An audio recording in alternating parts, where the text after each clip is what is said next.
We'll start roll call to our, is Homer here? Yes, sir. We'll start with Homer. Homer, City Council member. Dr. Joseph Ford, City Council member. Shelby Carcelari, City Council member. Ronnie Price, Mayor. Mike Warrington, City Council member. Tim Berry, City Council member. Mike Keller, Police Chief. Donna Davis, Chief Financial Officer. Andy Seville, Assistant Fire Chief. Lance Onsta, Assistant City Administrator. JT Klaus, City Attorney, with Piper Hampton, our Summer Law Clerk. Les Mangus, Director of Community Development. Susan Renner, City Clerk. Jennifer McCausland, City Administrator. Right, this time we'll have invocation. That's from Police Chaplain Pastor Brad Tuggle. How you doing, sir? I'm well. How are you? All right, good to see you again. Good evening. Let's pray. Father in heaven, we come to you humbly tonight, grateful for all of the blessings that you have given each of us individually and our community collectively. Thank you for the way that you have looked down upon this community and granted so much. We do pray tonight for each of the first responders. We pray safety for them and for their families. And we thank you for their courage and how they stand between us and danger. We pray for this body and for all here tonight that the wisdom displayed and the decisions made would reflect the best for this community. We're thankful for so many who contribute so much time to this place. We place ourselves in your hands. We thank you for your presence here, and we pray in Jesus' name. Amen. Amen. Yeah. All right, let's stand for the Pledge of Allegiance, please.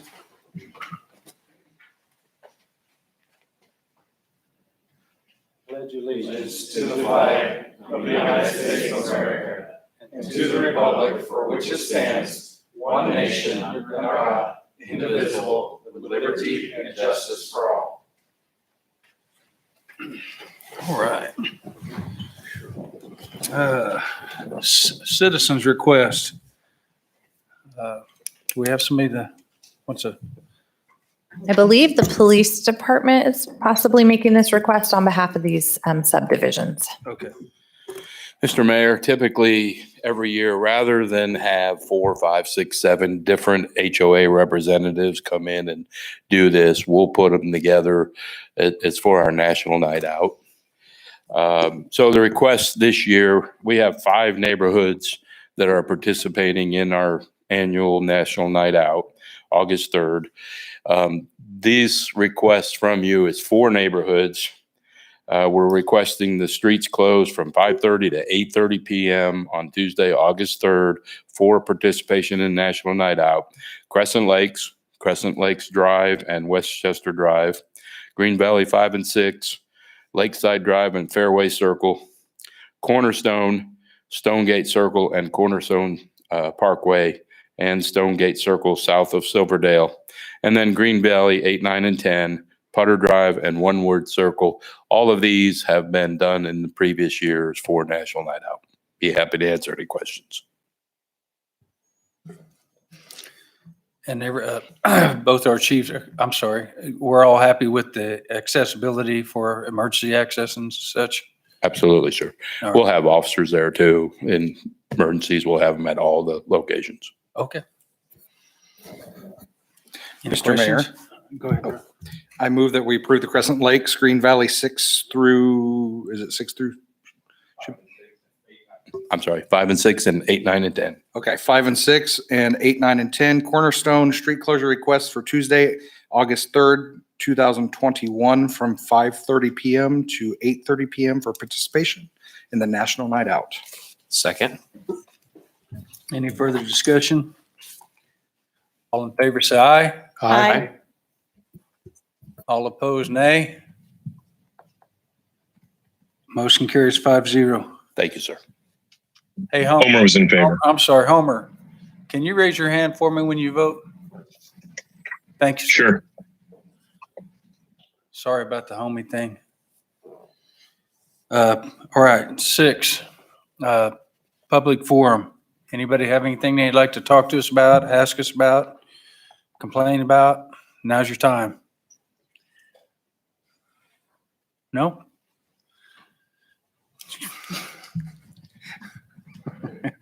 Public forum is closed. Acceptance of agenda. Any changes to that? Mr. Mayor, I move we accept the agenda as presented.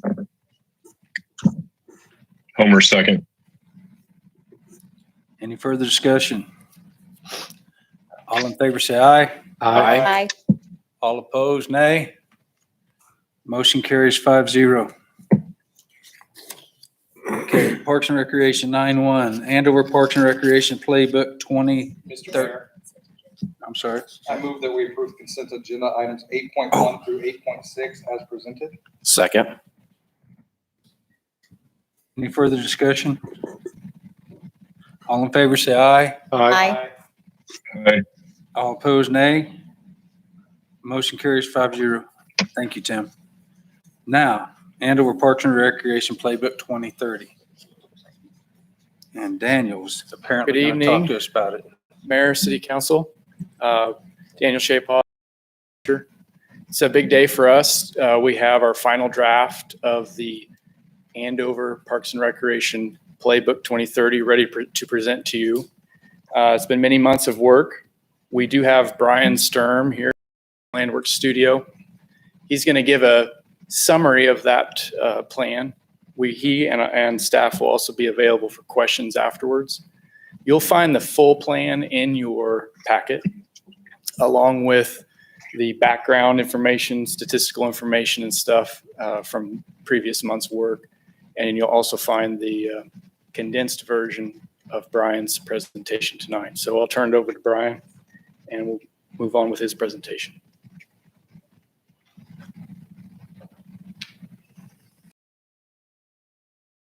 This evening to share, a brief plan of the work we've been endeavoring in for the last, and I'll be happy to answer questions at the appropriate time. The Andover Playbook is the master plan for the Parks and Recreation system for this next 10 years. We have been working with our team since basically the new year on this project. As before we sort of dive into this presentation, which is really a brief summary of our work, I'll go over what we feel are some sort of significant statistics. Community engagement, I've got the numbers up there, 420 plus 720.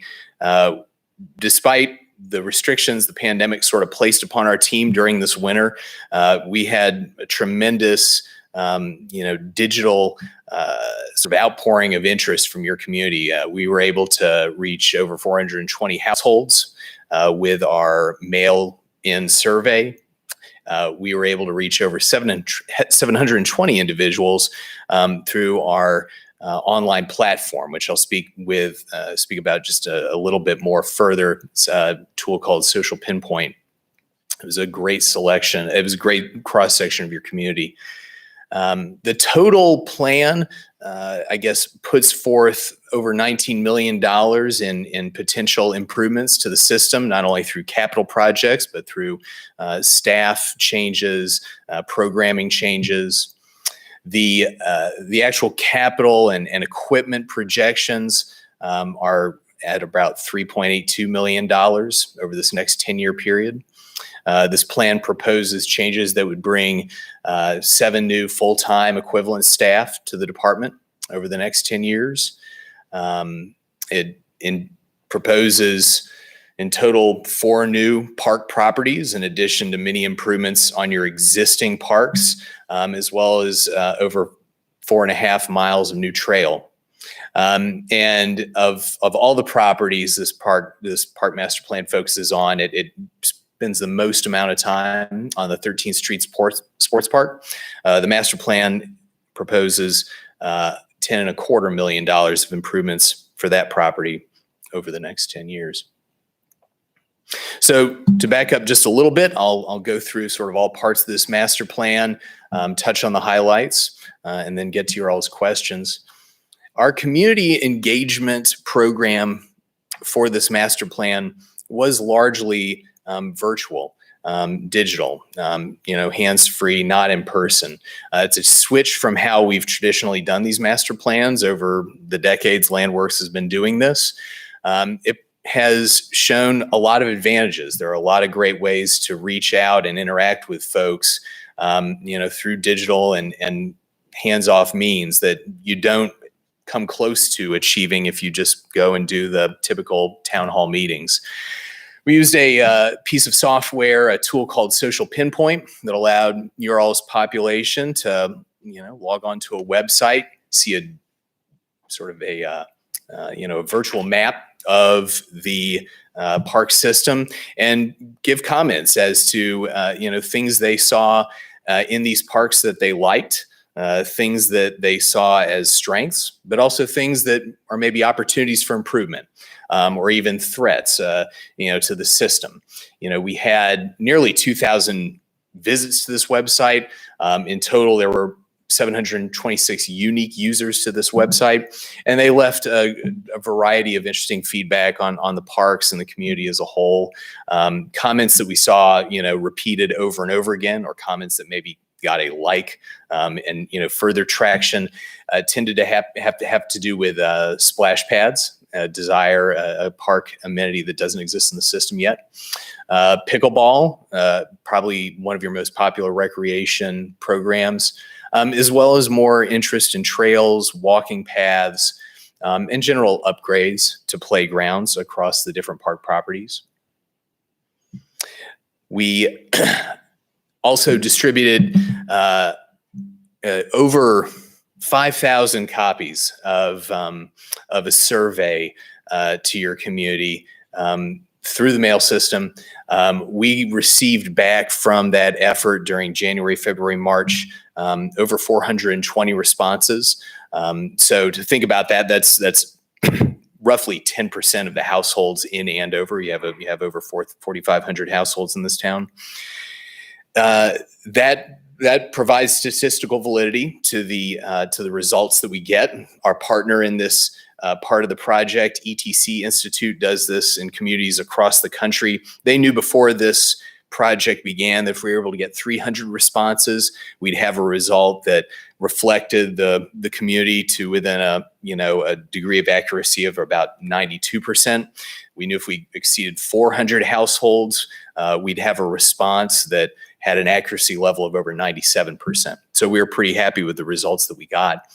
I have in this presentation 2 bits of output from that survey, what we call the priority investment rating, for both parks facilities as well as parks programming. And what this chart shows us are, in this case, areas for facility investment that reflect the true priorities of this community. They're on the vertical side of that chart, a couple dozen different types of park facilities that you might see in any community. And these were tailored towards what you all have in Andover. What the priority investment rating looks at is it's sort of a combination of what folks feel is important to them in this town, combined with what facilities currently, are only partially or maybe not at all meeting their needs.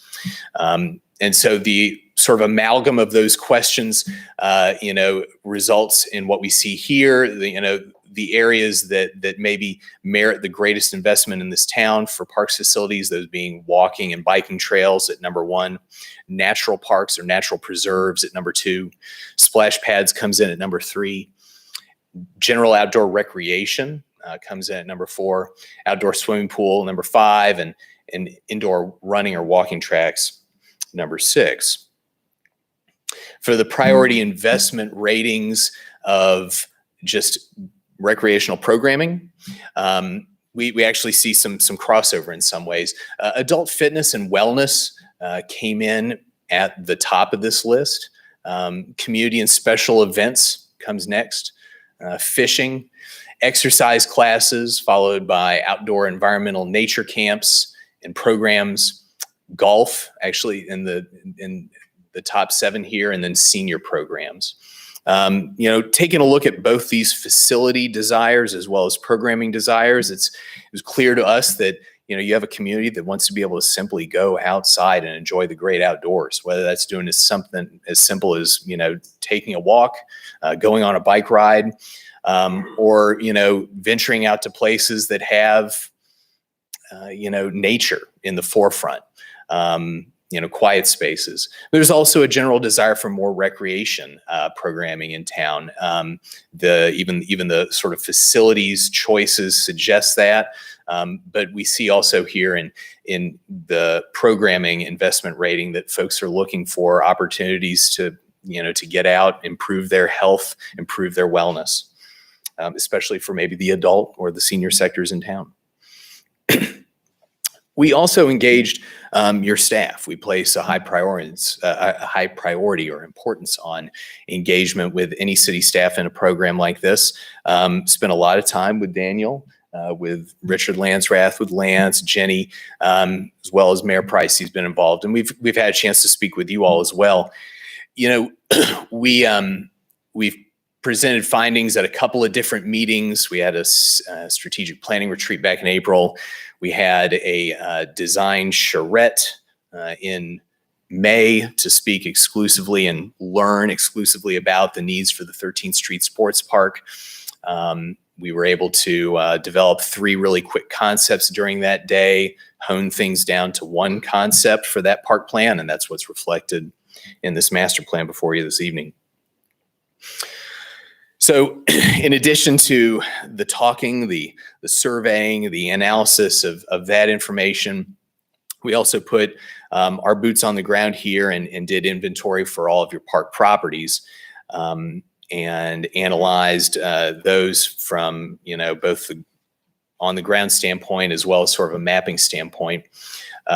This slide speaks to sort of the level of service analysis that we do in this plan. A basic level of service analysis is really just looking at the park facilities on a city map, ascribing a radius to those facilities based on how the National Parks and Recreation Association kind of views park properties and how big of an area those kind of provide coverage to. So the map on the left here looks specifically at, I'm going to start with the map on the right. That looks specifically at the parks properties in your system, the public parks, and the sort of radius of activity or engagement that they carry with you. You have 2 or 3 parks in this system, such as Central Park, 13th Street Sports Park, even the municipal golf course, that are community level park, and they are thought to generally serve folks within a good mile radius. Those give you a lot of coverage in the northern part of your city, as well as all the mini parks and the pocket parks. There are gaps in the public park system, generally on the south side of Kellogg. The map on the left on this slide takes a look at the, I wouldn't say private providers, but the non-city providers of recreation. And in Andover, those are, the YMCA, a couple of the larger, private golf clubs in town, as well as the school district, and various churches that have maybe larger pieces of land, have ball fields, have playgrounds. When you kind of look at these maps together, you can sort of see that, between the YMCA and golf, well, as a whole, your town is really covered with recreational opportunities, and that's quite an asset. You have some great partners in this town that the city can work with in terms of really filling out that recreational opportunity, program across the city. There are limited spaces in your system for recreation, pure recreation.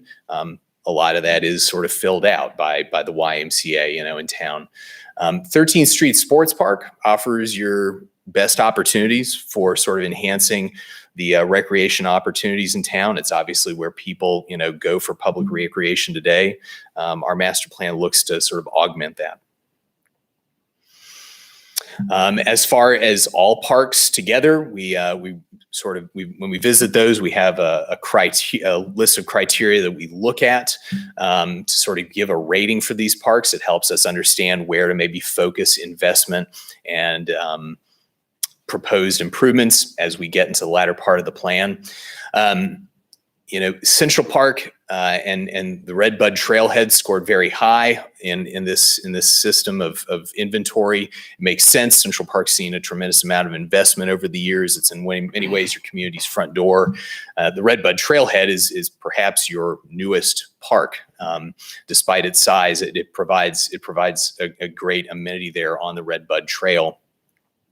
Some of the other parks on here did score sort of in the fair or the poor range. I do sort of want to stress poor doesn't mean these parks are bad.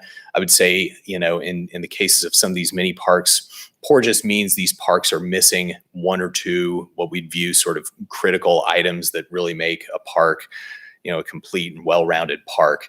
And in those cases, as the sort of the priority, the strategic plan in the back would suggest, there's kind of there's some easy ways to bring those scores up. You get a lot of bang for your buck when you invest in those small parks because they are such small places and spaces. So as we get into kind of the strategic action plan, kind of the last chapter of the master plan, where I want to focus my time, we'll talk about the foundational goals. As we were putting this plan together, we wanted to really be able to hang the priorities and the proposed improvements that we put into this plan on a frame that was foundational and really driven by the comments that we received from your community, the results we got out of the survey, the interactions we had with staff. And so these goals are something that we feel like any of the proposed measures, improvements in this plan can be attached to. In many cases, the proposed improvements we've talked about can be listed under more than one. So those goals here are wellness. This is Andover's a community that places a great deal of importance on quality of life. And I think it's clear from, our research that folks in this town are looking to get, out of their parks, an opportunity to nurture both, their minds and their bodies. Another goal is sustainability. That speaks to this community's desire not only for, natural preserves, places to connect with their environment, but also a desire to see you all manage the your land resources and also your financial resources. Part of this plan is built around helping this department sustain the parks and the funds that they are endowed with responsibly, so they can put more money towards creating better play opportunities and keeping the parks top notch. Authenticity. It's clear from spending time in Andover, you are a community that wants to stand out among the other communities in the Wichita metropolitan area. There is a clear desire from seeing comments in our survey and on Social Pinpoint that folks want Andover to be a unique place. And there are a lot of things you already do to show that. This plan proposes continuing a lot of those measures. Adventure is on here. We've been able to see that folks want to be able to get into your park system and find new opportunities for play, whether that's in rugged natural environments, whether that's a desire for more splash pads and active play, or whether it's a desire for upgrades to existing playground structures. There are folks in Andover who are looking for something new and adventurous in these parks. And then the fifth goal is inclusivity. We heard a lot from talking with Parks and Rec Advisory Board members, from staff, and it results of the survey that folks want, these parks to be able to serve all sectors of the demographic spectrum here in Andover, and also be, friendly places for folks of all abilities, all generations. You all have a community that's very diverse, and the park system has to be able to afford opportunities for those people. So this slide speaks to, just in general, the prioritized action plan. The prioritized action plan is sort of that matrix at the back end of the plan that tries to summarize all the measures, all the proposed improvements that come out of this plan. What we do in this chart is ascribe to all these recommendations a priority level, whether that's 1, 2, or 3. Priority 1 sort of speaks to improvements that could be made, maybe should be made in, say, the years 2022 through 2024. Priority level 2 would be the middle third of this next 10-year horizon, 2025 through 2028. Priority level 3, so on, sort of the back half of the planning horizon. You've got an action item that is the recommendation for any row in this chart. We list at least one goal that action item is meant to sort of speak to, provide the location, what park property maybe this is for, or in cases where it's not locational, what sort of part of the department this recommendation would speak to, whether it's programming or maintenance. We provide a duration, sort of the understood amount of time it would take the city to complete or satisfy this action item. The budgeted amount, provide a dollar figure for what this recommendation would cost to complete. And then a funding source, whether that's, a component of the Parks and Recreation Department budget. Maybe this action item is going to be paid for out of personnel or out of, say, the Park Impact Fund. Or in some cases, there are recommendations in here that really go beyond, just the Parks and Recreation Department. Trails, for instance, is an area that your city typically funds through, sidewalks, public works. So that's what we've tried to do with that column. So getting into sort of the areas where we made recommendations, we talk about programming, the recreational side of the Parks and Recreation Department. We're proposing in this plan to fill gaps that we've seen in certain desired programming areas, whether that's adult fitness and wellness, exercise classes, fishing, outdoor and environmental interest in senior programs. We've made recommendations in this plan for how the Parks and Recreation Department can continue to create new programs in a sustainable way by looking at those programs and really understanding what the hard costs and soft costs are, what the potential impact for a new program would be. And we've also made recommendations that would allow that would encourage the Parks Department to strengthen the existing relationships already in this city. That means, looking at, not necessarily renegotiating, but confirming the agreements you have with Andover schools, reaching out and establishing lines of communication with the YMCA, so the Parks Department can have an understanding of what those agencies are trying to achieve, how those align with what the city's trying to achieve. In terms of, our analysis of your budget, of the financial plan, we took a look at the last 6 years of revenues and expenditures and tried to project what that's going to look like over the planning horizon. What we found is this department, compared to a lot of other departments in the region, has got a relatively high degree of cost recovery. For every $10 being spent on parks and recreation in this town, you're seeing $4 come back. Now, that comes from a broad source of revenues. Revenues that go directly to parks not only include the fees that are being generated by softball leagues and pickleball, they include, revenues you are getting from cell towers located in those parks, from the sale of fireworks permits, from the liquor tax. But that all contributes to this, this cost recovery rate, and it allows your citizens to get more play value, more park value, without funding it solely from property taxes. We see that as a great thing. The budget's seen a tremendous amount of growth in the last 6 years. A lot of that has to do with growing, the community events in this town, adding the Capitol Federal Amphitheater. It is definitely a bigger department today than it was back in 2014. And that makes sense. Andover's shown that it's got a large appetite for parks and recreation. We see over, the next 10 years, the department having around 275,000 per year to put towards capital projects.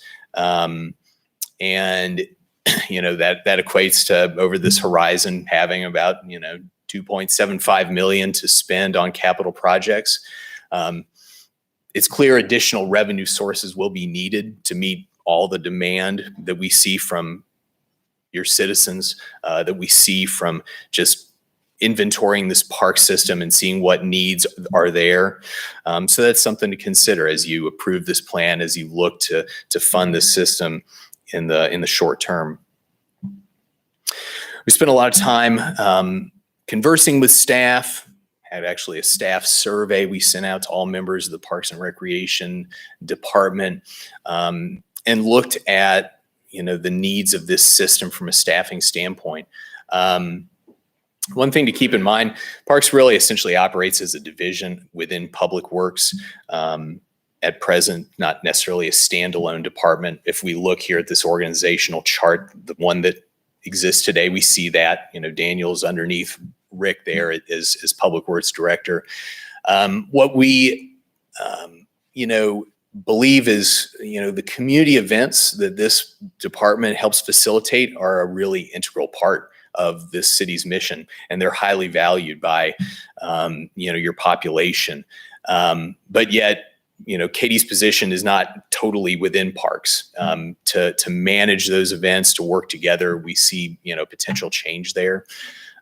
We also can tell from spending time in Parks, talking with staff, your recreation and maintenance staff are stretched thin to do what they're expected to do in this town. Just those are observations we had. So as we looked at making recommendations over the planning horizon, we looked at filling some of those gaps, making some changes. This plan also obviously grows the system. It proposes some significant changes at the 13th Street Sports Park. So what you see here in this org chart are a few things. We see bring, event planning and event management fully underneath Parks. The position that Katie Evans holds would be sort of a primary assistant manager position underneath Parks and Rec, right up there with your, recreation assistant manager, your parks assistant manager, and then a fourth sort of, lieutenant here, which would be the manager of a new indoor rec facility. We're bringing 3 new maintenance staff into this org chart to take care of all these grounds, as well as the buildings. Keep in mind that it's the Parks, department that actually, provides the custodians to maintain all indoor facilities as well. Overall, it's 7 total staff. I believe that's 6 full-time and then 2 part-time that we see in this chart. So that covers staffing. Looking at, actual capital projects. Like I said earlier, there's probably a looking at the spending habits of this department over the last 6 or so years. If we were to sort of continue those trends, we'd see the department having close to $2.8 million to spend over these next 10 years. This plan proposes more than that, gives you options. It's around $3.8 million in total capital and equipment projects. And it's spread across, the entire system. Central Park gets a large share of that. The survey would show people continue to be excited about seeing Central Park being improved. But we have, big improvements recommended for the Cornerstone Neighborhood Park. Seeing a new restroom go in there, seeing a walking path happen there. A real simple batch of improvements that can be made at all of the mini parks, whether that's signage, some improvements to make those more ADA compliant, shade structures to bring more shade. You can never get enough shade in parks. As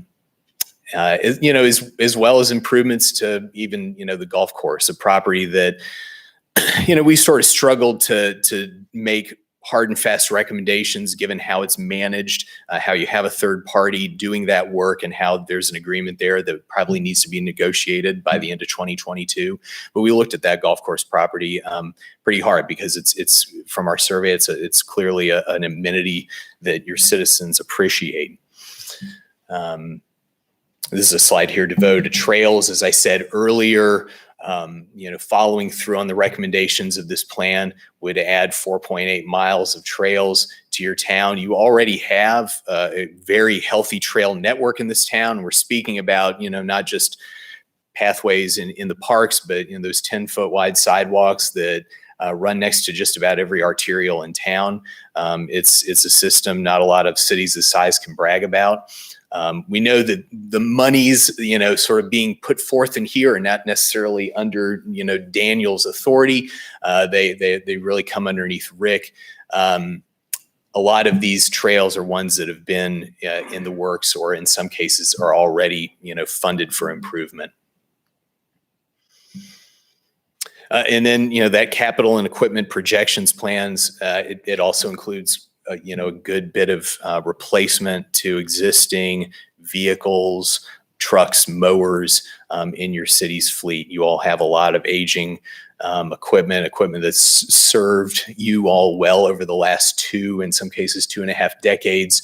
And so this plan gives you options and costs for how to start replacing some of that equipment. And then we'll look at sort of the big project in here, one that we kind of put off by itself, the 13th Street Sports Park.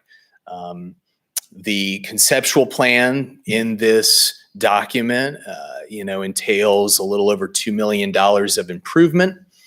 And it really touches on all the things that we've heard folks in Andover saying that they want. We really feel like this plan provides a little something for everyone. There's, opportunities for adventure. There's several new playgrounds that have been proposed in this plan, not only a small one up by sort of the Ball Diamond area, but really a destination playground more in the center part of the park, accompanied by a splash pad. We'd love to see this park really support year-round activity. I've had the chance now to kind of visit Andover in all 4 seasons, stretching back to last fall. And most times when I go to 13th Street Sports Park, it's pretty empty, unless there's a ball game happening. I think there's a lot of opportunity to change that, make it a place for really all 4 seasons, with not only the trail network, bringing an indoor activity center, replacing what's there today, the ACC, and providing other opportunities for folks to get out. In addition, community events, creating another space similar to what you have here that could host big celebrations. So what, there's a long list of amenities here. I'm happy to speak about any more of those in detail. We envision these improvements happening, in 3 big chunks. You have a 10-year planning horizon. If you want to stretch the improvements out at this park over that, the park's kind of well situated for it. We would recommend, going the farthest in, doing phase 1, as really your athletic field replacement. That's the part of the park that's sort of in most demand these days, and it would work well to sort of attack that area and do that in one batch. Phase 2 are really the amenities in the central portion of the park. They include some of the more active play features, such as a new pickleball facility, splash pad, and a destination playground, as well as a couple of nice shelters, areas that could be rented by groups and families. And then the third phase really involves what we think of as the replacement for the Andover Community Center, the new ACC. And that would be building this new indoor recreation center kind of at the front door of the park, in property that your city has just acquired, making use of that land that's dry out of the floodplain, but thus right there at the corner. And, not just replacing the ACC, although that building deserves to be replaced, but adding a whole new dimension to what your Parks and Recreation Department can do, from, not only having indoor basketball finally on Parks property, or, volleyball, but also being able to hold events, more events. The ACC is an in-demand facility today. Think of what it would be if it were, a couple times bigger, and brand new. So that's kind of what that third phase of development would be. This slide speaks to some of the operational costs, some of the activities, that could happen specifically kind of in that indoor activity center. It's no secret, parks and recreation is rarely a money-making venture. Although we do feel like, this facility, would reap a 25 to 30%, cost recovery based on what you're putting in to operate it. It would involve new staff, for sure. It would sort of, have a new arm to your org chart. But it would really amplify a lot of what you are already endeavoring to do and trying to do. We'd be able to see sort of, a position for outdoor recreation and another assistant manager position for the indoor recreation that's being facilitated by that new structure. I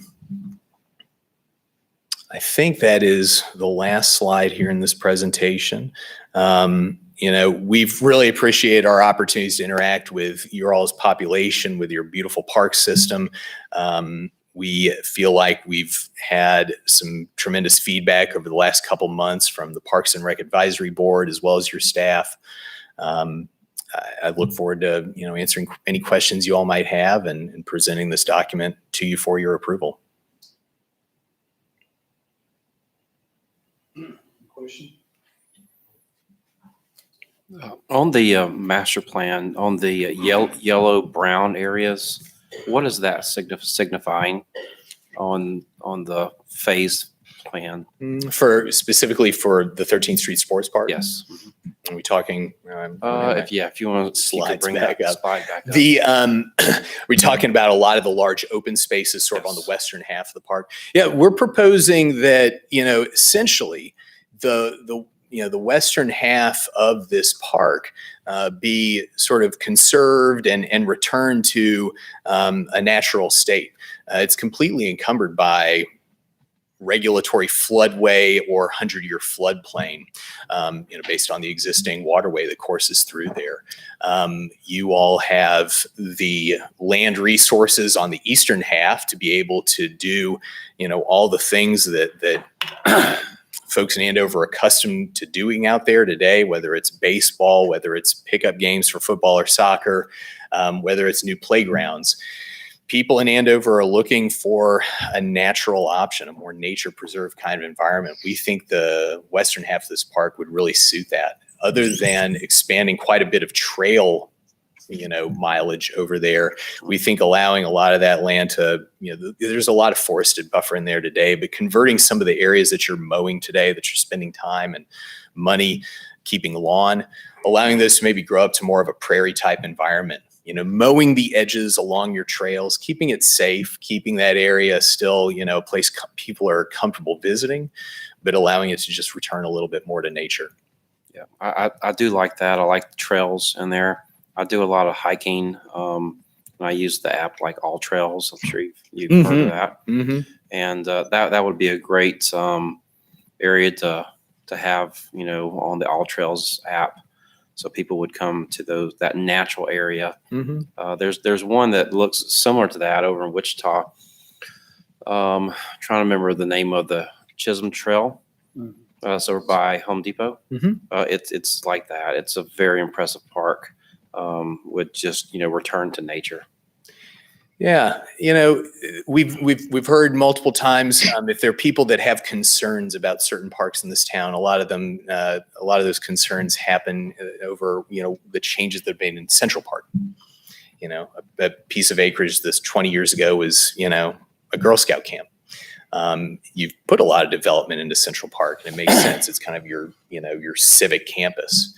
We think the 13th Street Sports Park, despite the fact that it's right next to the turnpike, that, it's next to the street department's main facility, and it's next to a place where kids are smacking balls over fences, still provides a lot of opportunity for that aspect of what people are looking for in town. And Austin, I apologize, council. I got a deal from Austin. How do you say his last name, Daniel? That will show the benefits of the ball diamonds and the amount of rain days it will add to and keep us from having. So I'll get that to you as soon as this is over. But it shows a lot of good information about how the layout will benefit us. It's not going to make us where we make money, but it will make it. We'll do a lot better, and our kids will have a lot more opportunity. My kids won't, but the citizens' kids will have a lot more opportunities for recreational ball. So I'll get that to you this evening. Pulling all the diamonds out of the floodplain area, I think will make a big difference in being able to drain them effectively in the, hours or day after a big rainstorm, putting them on higher ground, putting them in soils that are more likely to drain. But just modern ball diamonds, with a soil profile and a turf profile constructed the way we do fields today will make a huge difference too. And putting them in the unified, diamond shape, like how you did the four complex and the one off to the side is so much better than what we had. I think we just kind of piecemealed it over the years. My understanding from talking with staff is a lot of that park's been in the configuration is today since the 80s. And so much changes in how we maintain, manage, market our recreational facilities. But yeah, there are a lot of advantages to the maintenance and operational aspects of a park like this in the way it's drawn in our plan. Daniel, have we ever laid a traffic counter across the road to see how many people actually? I mean, I was out there Saturday morning, and there was the volleyball. Both deals were full of young folks, and the rain was coming down, and they kept coming on in. So. Because I'm like I've been out there several times and there was nobody, but then I've been out there where there was a lot of folks too. So I don't know. It seems like we could figure something out, but it may not really matter to anybody else. I was just curious.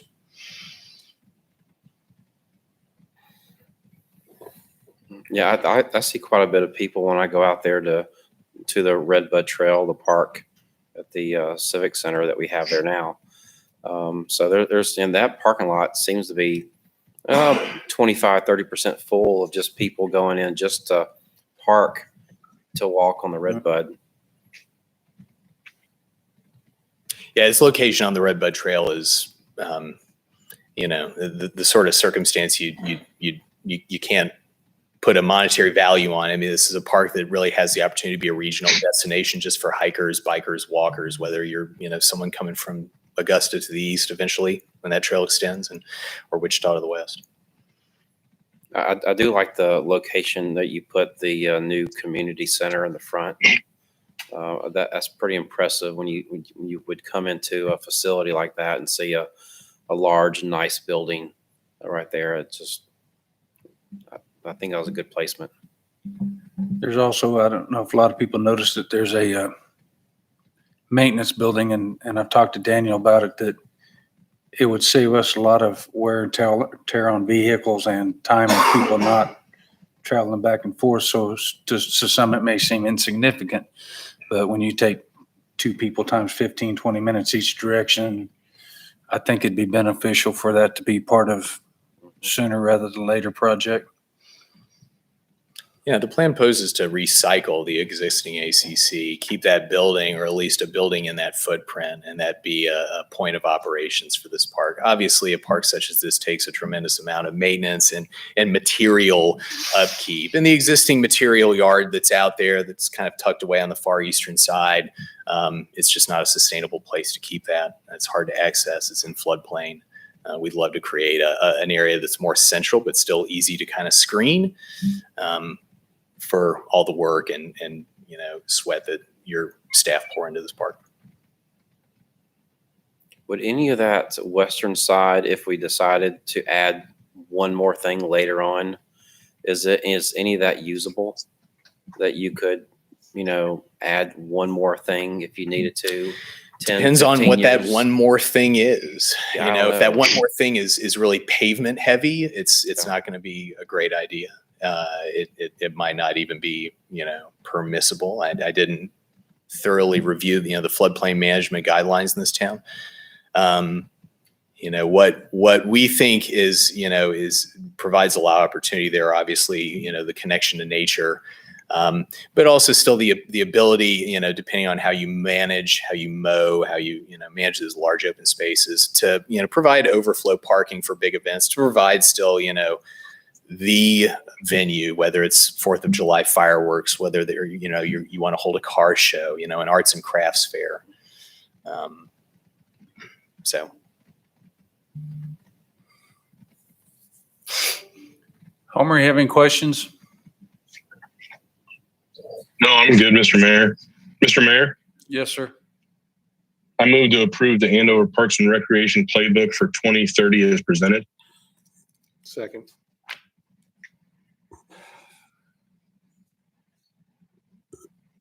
Any, excuse me. Any further discussion? All in favor, say aye. Aye. Aye. All opposed, nay. Motion carries 5-0. Thank you, sir. Thank you all. Appreciate your time. it. Done an excellent job and we appreciate it. We very much appreciate the opportunity to work with you all. We look forward to seeing what you do with your plan. Thank you. Cornerstone, 11th edition, water and sewer project bids, Les Mangus. That's a tough act to follow. Congratulations.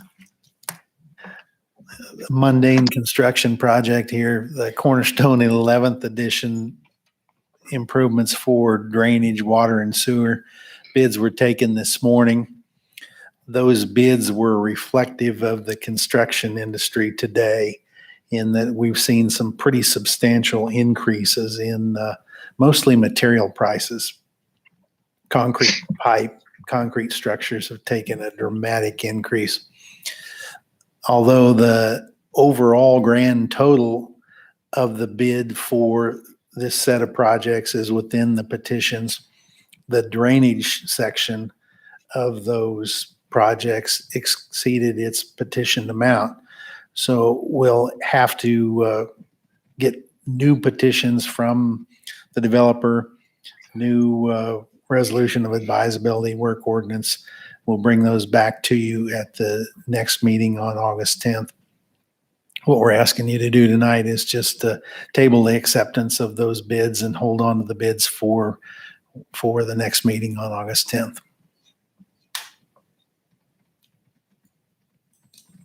Mr. Mayor, Yes, sir. I move to table the action on the acceptance of the bids taken for the Cornerstone 11th edition drainage, sanitary, sewer, and water distribution system improvements, and hold the bids for consideration on August 10th, 2021. Second. Further discussion? All in favor, say aye. Aye. All opposed? Aye. Motion carries 5-0. All right, move right along. Revenue neutral rate, public hearing resolution, and Jenny will speak to us about this. Mr. Mayor and Council, as we've talked about some during budget workshops and various meetings, the state legislature did enact new legislation this year that impacts local units of government and how we handle our budget hearings. The primary change is that there is a revenue neutral rate that is calculated by the county clerk. We could go into how they calculate that, but what it really means is this is what the mill levy would have to be in order to ensure that your local unit of government doesn't spend one more dollar than they spent the year prior. So what that was calculated at for Andover was 41.237 mills. I will remind you, last year's mill levy was 42.273. So were you to accept this, you would be cutting the mill by 1.869 mills.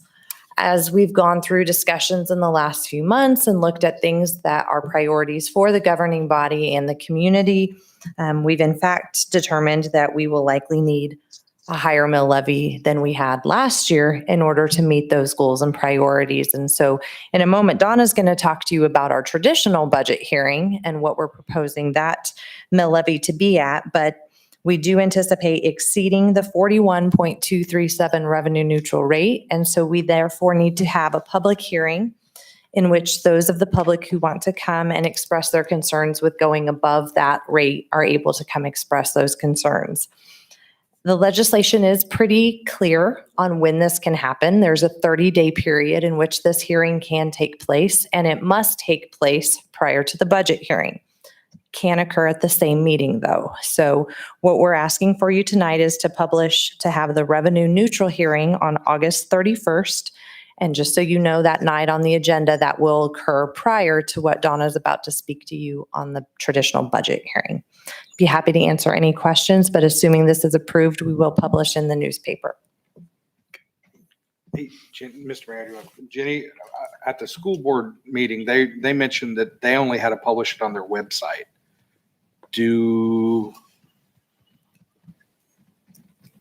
Are they different because they're a school system, or? So there is legislation where you can choose to utilize your website. I had a pause there and I was kind of like, I don't think that's right. But there is processes now that you can go through to make your website your official publication.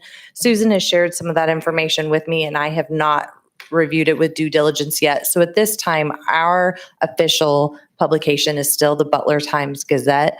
I do think that is a very worthwhile process for us to look into because we may be able to save substantial money in our publication fees. Thank you.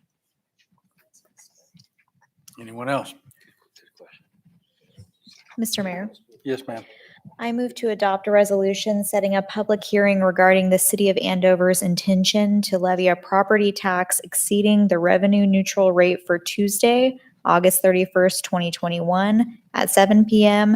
at 1609 East Central Avenue to hear testimony from all interested taxpayers desiring to be heard as required by state law.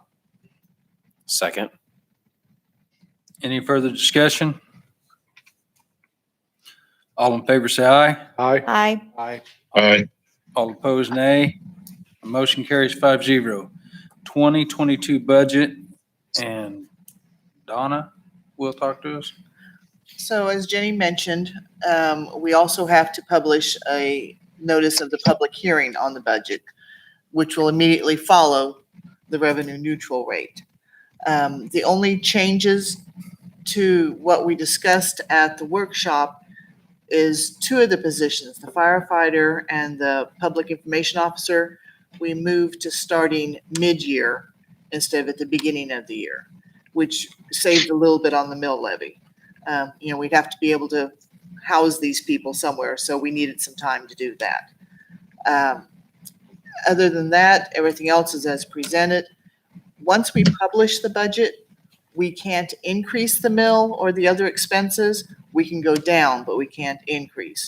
Now, during the year of 2022, we can always amend the budget if there was something you wanted to do. But at this point, once it's published, we can't increase the mill. Okay. Questions? Stupid question. Mr. Mayor. When is is it January 1? Is that our fiscal year? Is January? Okay, thank you. We're on a calendar year. Go ahead, Councilman Homer. Yes, Donna, I believe you stated in maybe the workshop when we were talking about the increase of the mill levy, if I was going to monetize that for myself, how much did that increase? I think we threw out a number of about $65-ish. Is that correct as far as that mill levy increase? I believe it's probably gone down from that a little bit now since we've lowered it. So it's probably more like a $40 to $45 increase on a $200,000 home. Okay. Thank you for that information. I'm sorry, say that again. So on the annual tax bill for a $200,000 home, I believe this mill levy increase equates to about $40, $45 increase on their annual tax bill. As a former city administrator, I used to say less than a pizza a month. There you go. You can't get that information everywhere, can you? Any other questions? Depends on if Councilman Barry's coming to dinner. Oh. Well, I'm sorry. Dial it back. Any other questions, Joe, Shelby? All right. Mr. Mayor. Mr. Mayor. Yes, sir. I move to approve the notice setting the public hearing for the 2022 City of Andover budget for Tuesday, August 31st at 7 p.m. at the Andover City Hall and publishing the mill levy at 44.142 mills. Second. Thank you, Mike. Any further discussion?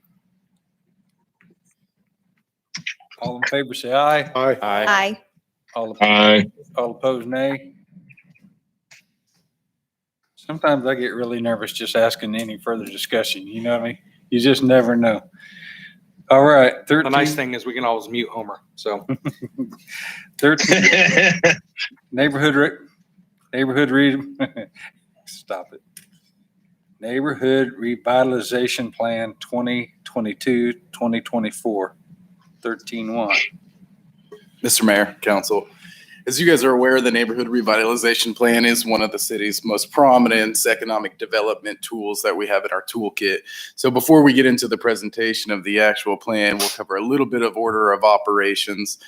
Staff will lead you through a brief presentation going over the plan. It's large, it hasn't changed since it was presented to you all at the workshop a couple months ago, and then again briefly discussed at an earlier meeting.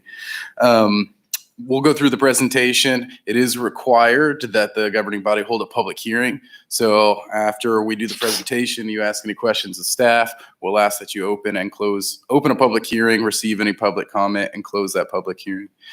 Once we've gotten through those two steps, then there is a resolution that actually adopts the plan for your consideration, in addition to an interlocal agreement that I can explain a little bit more what that is when we get to that point. But essentially, it's entering into an agreement with the other taxing entities within our jurisdiction, so their portion of property taxes can also be rebated. So in the plan itself, as I said, is an economic development toolkit that largely revolves around the rebate of property taxes for eligible projects. So looking at our existing plan, which is set to expire at the end of 2021, during those 3 years of implementation, there were as of when we calculated this at the beginning of the month, 94 residential projects that were enrolled in the neighborhood revitalization plan, with a declared valuation of near approximately $17.1 million. Non-residential projects that were enrolled or that have utilized this plan, there's been 2 during this specific portion of our plan at approximately $1.5 million. So that's a little bit of the impact, if you will, of the 2019 through 2021 plan. And some of this data has kind of filtered into what we're recommending we do with our 2022 through 2024 plan. So included in this presentation is examples to kind of explain how that rebate works. I'm not going to go through each one of these, but we certainly can if you have any questions about them. But it's generally there to show how a rebate works for different types of projects, whether that's a residential or non-residential project, whether that's a brand new building, or whether that's a remodel or an addition to an existing building. So part of the neighborhood revitalization plan is the establishment of the revitalization district. So those areas in green that you see here would be eligible to receive this, the rebate. So staff has drafted this plan with with this district with 3 different priorities. One is to include those areas that would be arguably traditionally included in blighted areas, so areas for redevelopment. And then we've looked for opportunities for new development along those established corridors in the city, whether that's Andover Road, 21st Street, and US 54-400. And then there's also the third priority we looked at it for inclusion were what we call legacy developments. So these are developments whose first phase of development had been constructed prior to 2010, and there's still future phases left to be developed. So really trying to focus on finishing those legacy developments so new development can then happen. So that is the district as proposed. The only substantial change to the plan itself from the 2019 through 2021 plan is the rebate percentage for new non-residential projects. Everything else is exactly the same as it is currently. But you remember at that plan performance slide, we had the very front, there was 94, I believe, residential projects and 2 non-residential projects. So in this plan, we are proposing increasing that rebate amount from 45% to 95%. That's the only is proposing. So kind of the schedule, we're down obviously on July 27th. So tonight, that's the public hearing and consideration of approving the plan.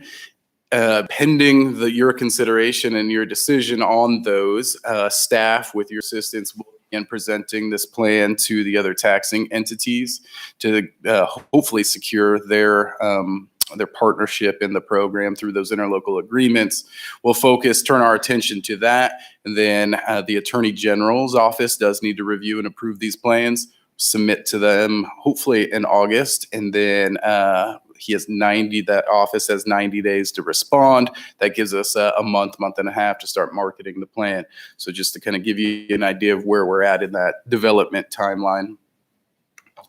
At this point, I'll pause and try to answer any questions you guys may have.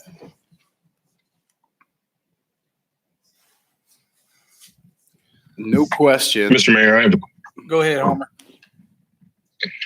Lance, can you go back like 4 slides to the 95% part? Yeah, right there. So what is a non-residential new then? This would be a new commercial building, essentially. So anything that's not a single family, 2-family, multifamily residential building that's constructed. So an example would be the collision center that's being constructed at Cloud and Andover Road. Okay. So what does remodel? Thank you. Oh, I'm sorry. Go ahead, Homer. No, I was just saying thank you. So what does remodel entail as far as residential? Basement wall caving in, ceiling sagging? What would that entail? Yeah, so it can entail a number of different things. I think what probably answers the question best is that when you apply for a building permit and indicate that you want to apply for the neighborhood revitalization plan, you've got to declare a minimum value for that project. And Trey, if you can go back to that slide for me real quick so I can see what that minimum value was. I believe it's $25,000 for residential. So typically what we see most applications for residential remodels would be a basement finish, an addition to the building itself. But whatever you're doing has to add $25,000 in value to be eligible for the program. The key, I think, to remember about that for the public who's probably not super familiar with this program is it's a rebate. So you're getting the money back on the value you increased your property. So a lot of times we'll get questions like, if I replace my windows or I do a roof or I paint the outside of my house, will that qualify? Well, it won't, because unfortunately those things don't generally increase the value of your home so much that you're going to see a rebate that's of any value. I mean, you might get a $13 check or something like that by the time they do the math and give you that 95 or 45%, I guess it would be, of a remodel. So that's why it really matters. It has to change the value of your home by the property tax appraiser. So yes, it's important that you keep your house maintained, but those maintenance type projects don't change value of home. Adding finished square footage does. So those are the kinds of things that are going to give you better bang for your buck.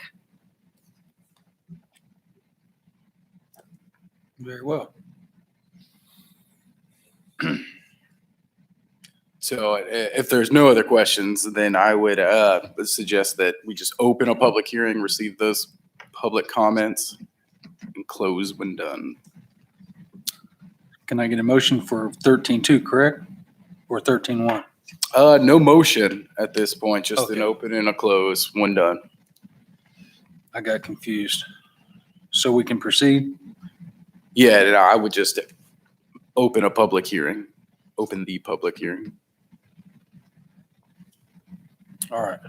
I don't think we've got a motion for you prepared there. It's just if anybody from the public would like to speak about the NRP plan, they're welcome to do so at this time. Nobody. All right, onward and upward, right? We could officially close it, just things in statute that require us to have this opening and this closing, and Okay. so we'll sometimes it close feels the- kind of I'm silly. sorry, I was a little confused. At this time, we'll close the public hearing. All right? Now So- where am I? Yeah, no, this one is the actual resolution for you to consider to adopt that neighborhood revitalization plan as presented, and then also authorize the mayor to sign that interlocal agreement, which again states that the city agrees to participate. We will present the exact same agreement to the Butler County Board of Commissioners, USD 385, and Butler Community College, and ask for their participation in that plan as well. So their portion of the property tax levied will also be rebated.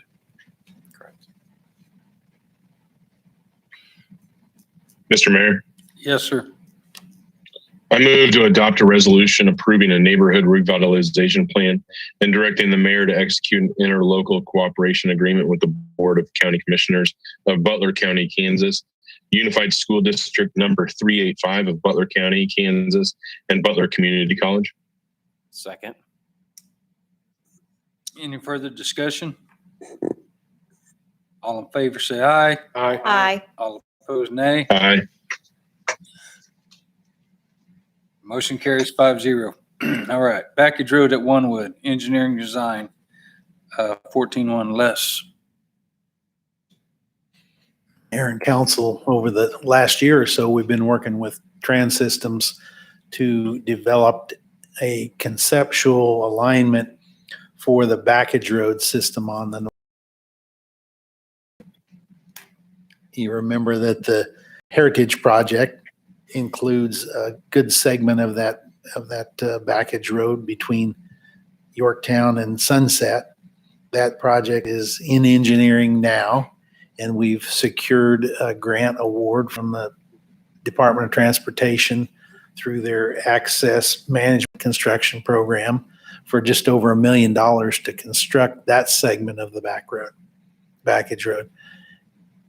At the same time we submitted that application for the Heritage segment, we submitted an application for what we call the Green Valley segment that's adjacent to the new apartment complex in Green Valley.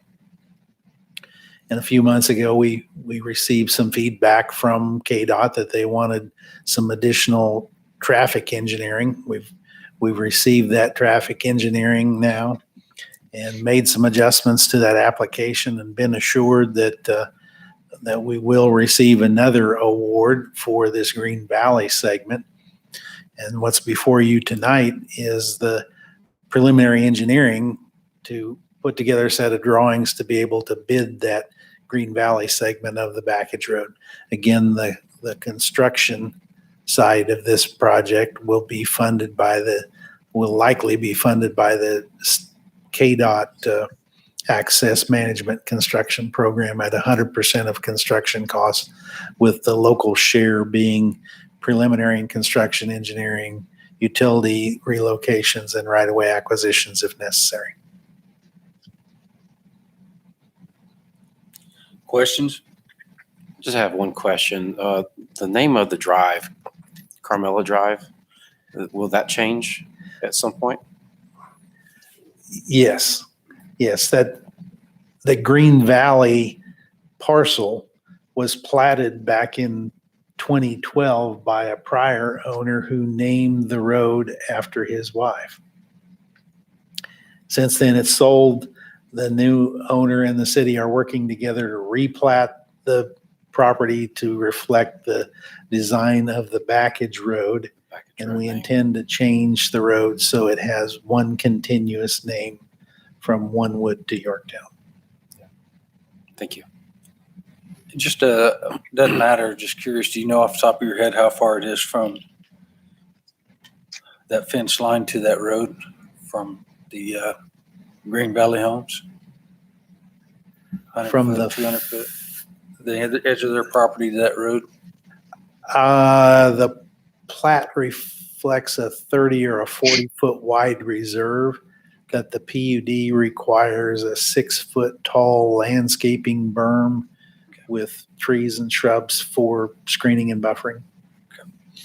Good enough. Any other questions? Can I get a motion? Mr. Mayor, Yes, sir. I move to approve the agreement for professional engineering services, with Train Systems Corporation, Wichita, Kansas, for the design of the Backage Road to serve the course at Green Valley Greens 11th edition into the not to exceed amount of $136,236.80. Second. Any further discussion? One last question. Go ahead. There will be on the 9th, whatever, Iron Drive. So there'll be a turnaround added as a cul-de-sac. Yes, with that replatting of the 11th edition, that through street 9 Iron will become a cul-de-sac that will essentially butt up to the Backage Road, but cut off the through movement on 9 Iron Drive. Yeah, it's a lot better than that just coming to a dead end at that point. Yes. So Any further questions? All in favor, say aye. Aye. All opposed, nay. Aye. Motion carries 5-0. 15-1, Code of the City of Andover, Municipal Court Fines Amendment, Chapter X, Article 1, 10-111. Mr. Mayor and Council, your court clerk, Michelle Matson, came. She's here in the room and back if you haven't seen her. She came to your last workshop, not last night, but the month before, and presented a innovative idea to try to help individuals who may have fines to pay through our municipal court, having to use straight cash to pay those fines. And so for up to $50, individuals could use food, non-perishables, that can then be given to the Andover Food Bank. She was going to ask you guys for a month, but everybody loved it and said, go, green light, we love it. And the next day when we got back from workshop, we all sat around City Hall and said, we probably need to memorialize this and talk to the city attorney about how do we actually make this part of our court fine process and not just a really great idea that we came up with in 2021, because maybe some of us won't be here in 10 years when someone says, where did we come up with taking food for fines? So that's what we bring you tonight. It's I guess you could call it the legalization of that program. Michelle is here because she has started promoting the program. She has started to get feedback on the program. So if you have any questions for her on how it's being received, I'm sure she'd be delighted to talk to you. If you have any questions about the ordinance before you tonight, either myself or your city attorney would be happy to answer those.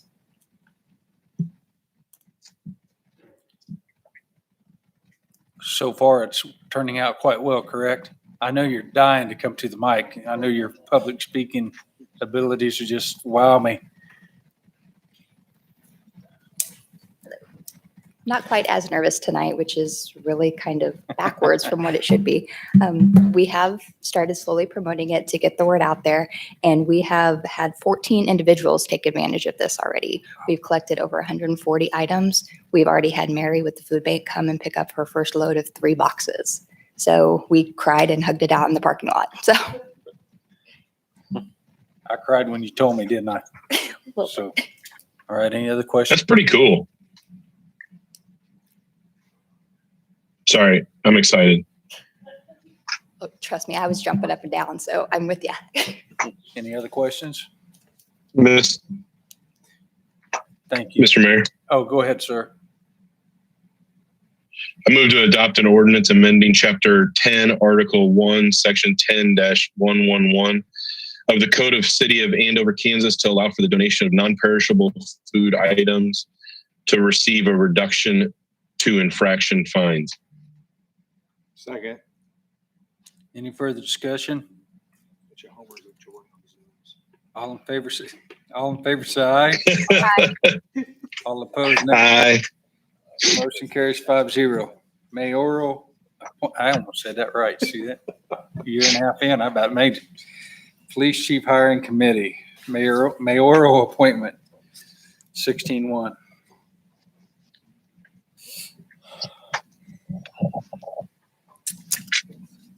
Mr. Mayor, Yes, ma'am. I move to approve the mayoral appointment of Councilmember Homer Henry to the hiring committee for the Chief of Police. I do have a couple questions before I Have at it. Mr. Mayor, I guess I just want to know, is there a reason why the governing body has been kind of excluded from either our opinions or our wants or our desires of a new police chief, and why we were not, brought together to kind of, at least when we get the two candidates, or is there a plan? Maybe I should start with that. Is there a plan for us to meet like the top two candidates before you bring their approval to us or appointment to us? No, and excluded, I wouldn't say that. Everybody has accessibility to me. No, but the governing body does get to approve it or disapprove it. Correct. The final person. So I just we put together what we thought was a good mix of people with police chiefs from other communities, somebody from the public sector, one council member, obviously. And these decisions were not made by one person. They were made by a couple, but everybody, I can't think of anybody, maybe Mike has. Yeah, Mike has. Everybody on the governing body has made at some point, either in casual conversation or recommendations. Okay. Yeah, so, but no exclusion. It's just, and I pulled a lot of places.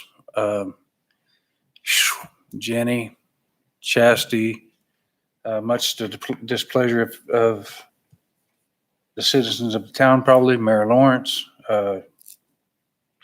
what's your name? Chief Keller.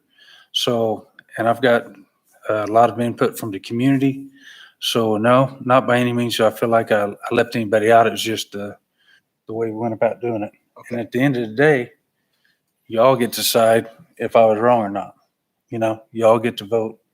No, we don't want him, or we do want him or her, whichever it may be. So are we going to have a chance to meet these folks before we get a motion on a piece of paper saying Mr. Ronnie Price is going to approve, or he wants to appoint this person? Haven't discussed it. Okay. So haven't discussed it. So This is a big deal for Andover. no doubt. It's a long-term. Yeah, this is a position. long-term position that will have huge interactions with the public, and Chief Keller has done a great job, and he's done a wonderful job with Andover throughout the last several years. And I just feel like we as a governing body we've given you recommendations, but we didn't come together and say, hey, what would you like? Or, spoken about this position. But you have told me what you. Oh, I have. Exactly. Yeah. You're correct. Mike has told me what he wanted. Joe has given me his opinions. Shelby's been kind of quiet like Shelby is. So it's not like you've been left out. So it's something I'll think about, but it's by no way am I obligated to do it.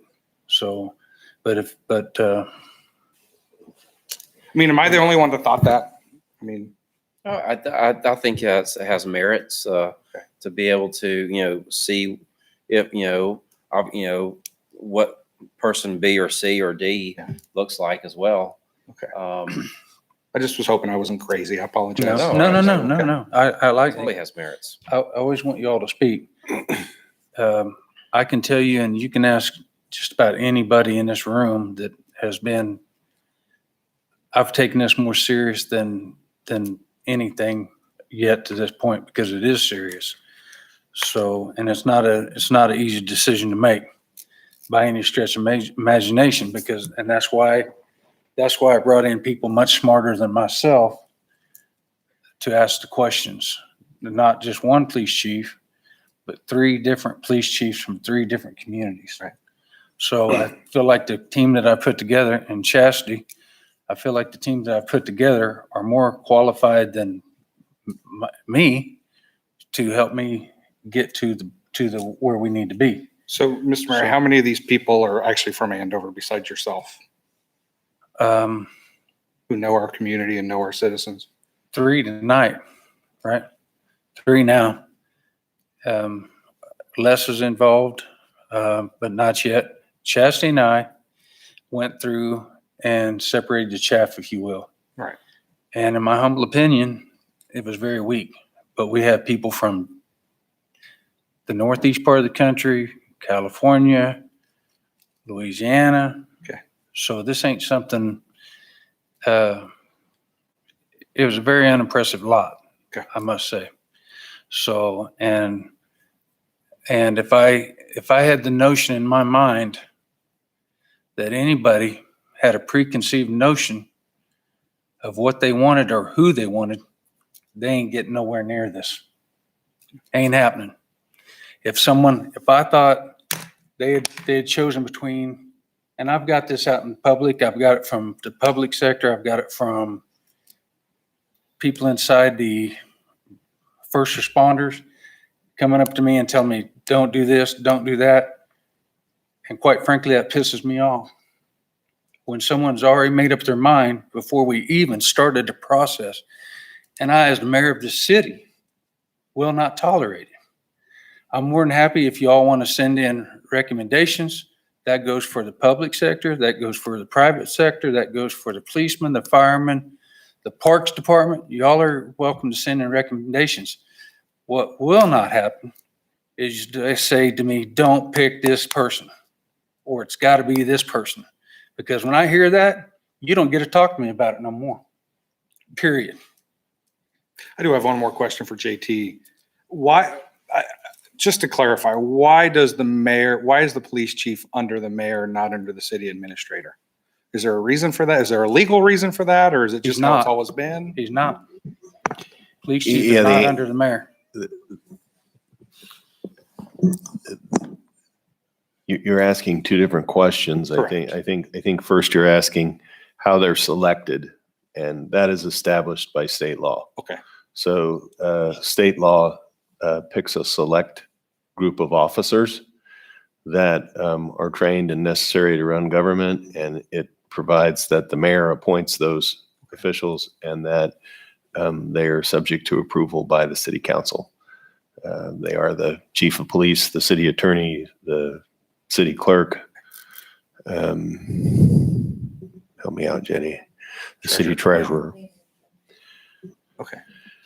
So that the law says how a city does that, and it tells us statewide how a city does that. So that's the answer to that question. Now, how you manage staff after that point, whether it be through a managerial form of government with an administrator or directly from the mayor, is a larger function of the city code and the city council. So I just wanted to separate those two issues because the state more or less, the state law tells us how you pick the public officials that are required to be bonded, and then so like fire chief, that's fire chief completely is different. fire chief. No, I believe fire chief is Yeah, we don't. We never appointed the fire chief ever, so. okay. Okay. I was just curious. I was really just curious about that. That was my question. Sorry, I didn't hear that. What was that response? The other, the question is the fire chief, and the answer is I'd have to check the statute, and the staff is telling me that you don't appoint that, and it's probably because at some point during your creation of the city, you may have by charter ordinance decided how that was going to be done, because the law is unique to cities of first, second, and the third class. Okay. But off the top of my head, I actually thought the fire chief was one, but it may not be, and I can look it up before you leave tonight if you need me to do that. Thanks, JT. To be very clear with this as well, while we're at it, going forward, when we pick the next chief of police, he will answer to whoever the city administrator is, period. That's the way that would work. Jenny and I have always been in lockstep. We don't keep no secrets. So it will be much easier instead of me having to relay stuff to her or vice versa. That's the way it will be from now on. Right? Mr. Mayor, I second Shelby's motion. Any further discussion? All in favor, say aye. Aye. All opposed, nay. Aye. Motion carries. Mr. Mayor, if I could, 5-0. if you would allow me the moment just to answer the question that was previously asked. I forgot the municipal judge. So it is the municipal judge, the city marshal or chief of police, the city clerk, the city attorney. And it does not include the fire chief. So that is why you haven't done it that way. And just to be clear, one of my greatest assets is I know what I don't know. And I know that I wasn't able to go at this on alone. And I picked, I didn't, by the way, Chastity and I made a lot of these decisions, if most of them on who's in and who's out together. So it's a HR and the mayor working together. And I've asked everybody questions, and I agree with you. It's a big decision. And going forward, it'll be part of things that I have to answer for. And I'm sure it won't be the biggest mistake I've made. All right. Member items.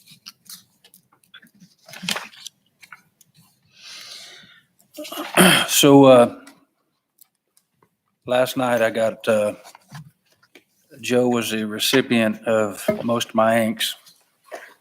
That's because I'm passionate about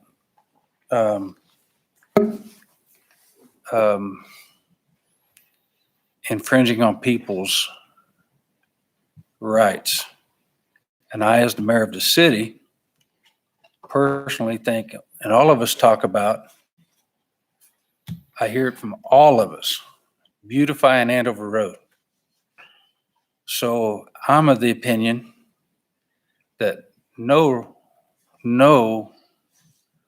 right-of-way should have any signs in it ever.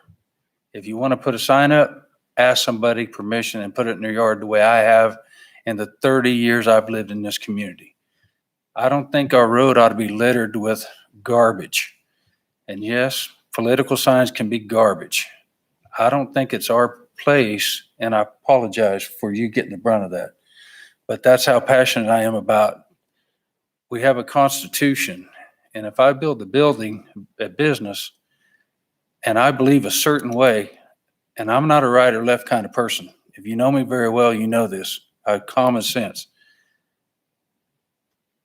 I build a business, my family's built a business, or I've bought a home, I have to mow that property.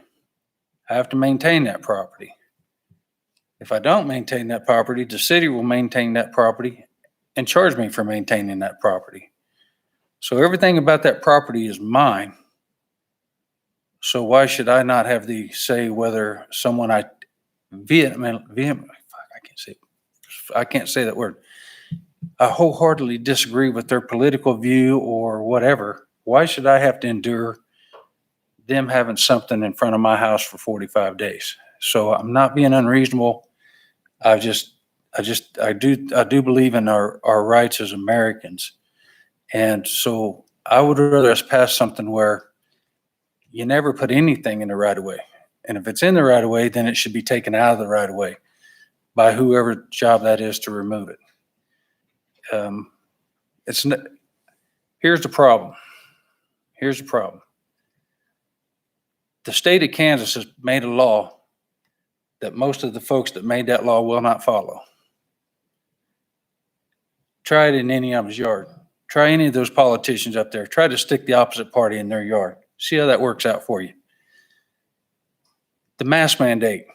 I went to the state's capital.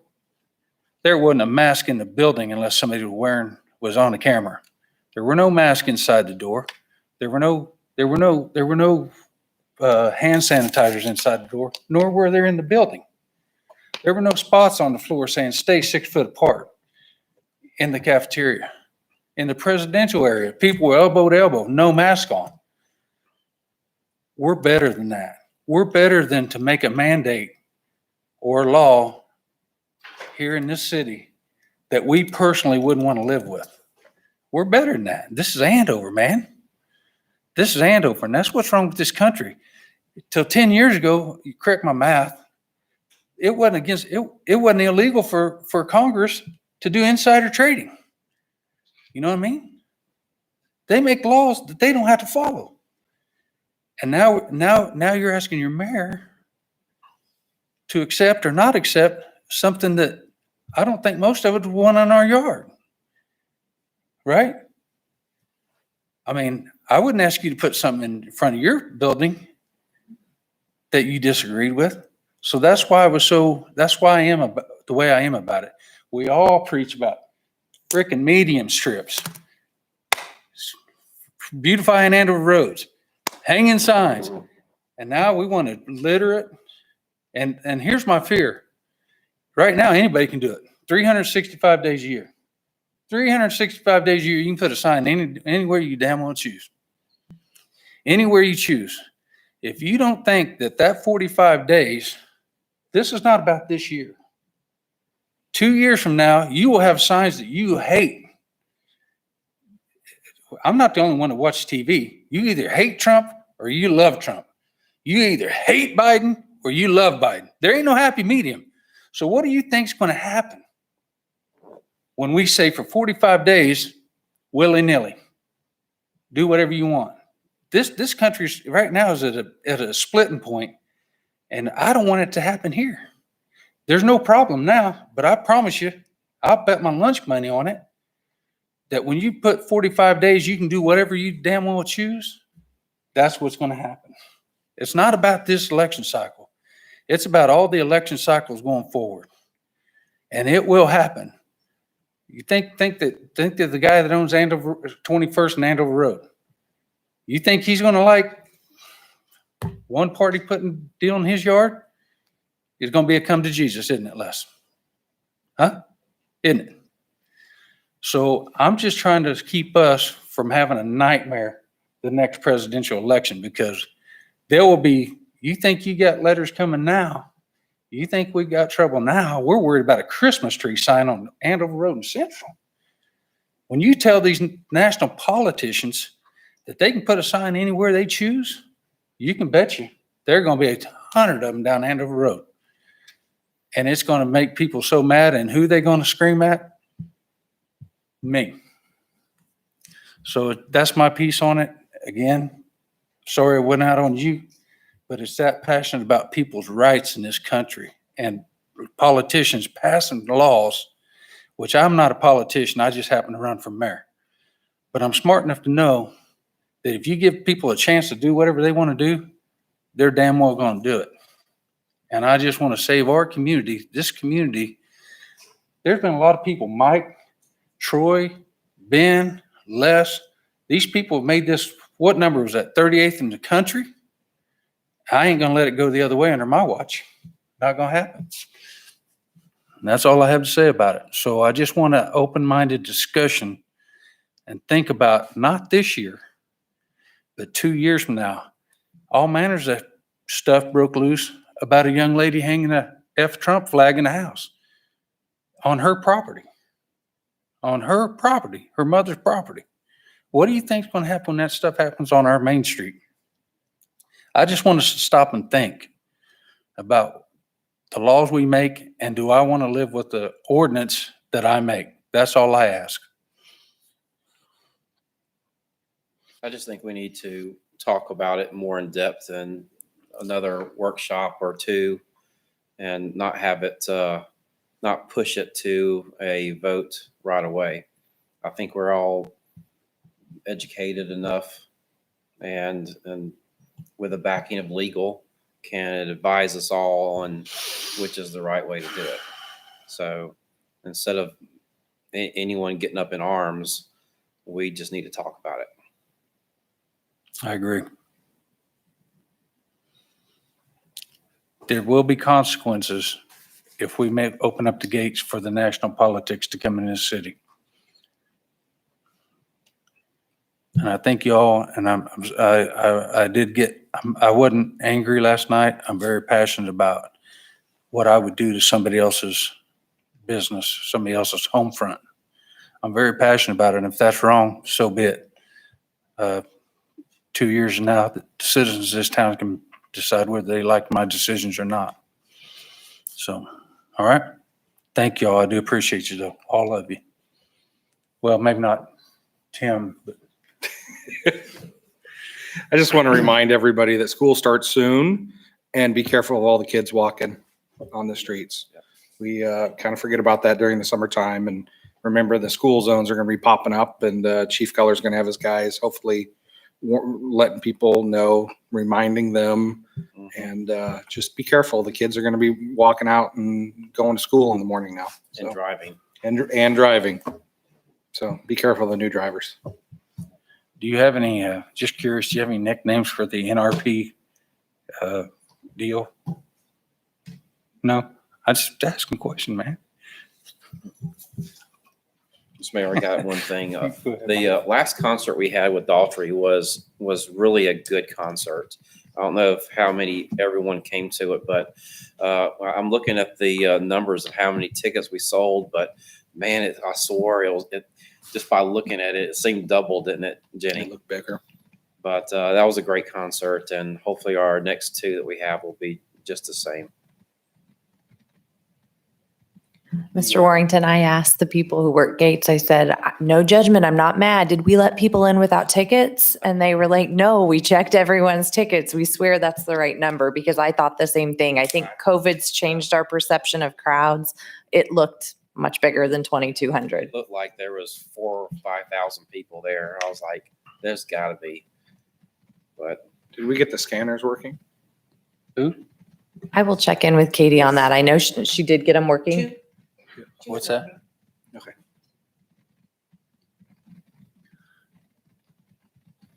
Disc Or golf as holding Katie steady. put it, they were working today. we did have a basket that was broken on hole number 2 on the disc golf course. So I think Daniel's going to get all that fixed up, and Vandalism or just vandalism. You know, probably wasn't me? dumb kids, you know, doing something. But we did got all of the signs replaced, and those haven't been taken again. So, but I think Daniel's ramping it all back up to hopefully having no one take any more. So It looked good in my garage. yeah, red, white, and blue. All right. Anything else? We miss you, Homer. Well, some of us. Hey, I miss you guys too. I was just kidding. I missed you too, Tim. All right. Motion to adjourn. No, I need one. I moved to adjourn. Okay. All in favor, say aye. Aye. All opposed, nay. Bye. Carries. Thank you all. I appreciate you.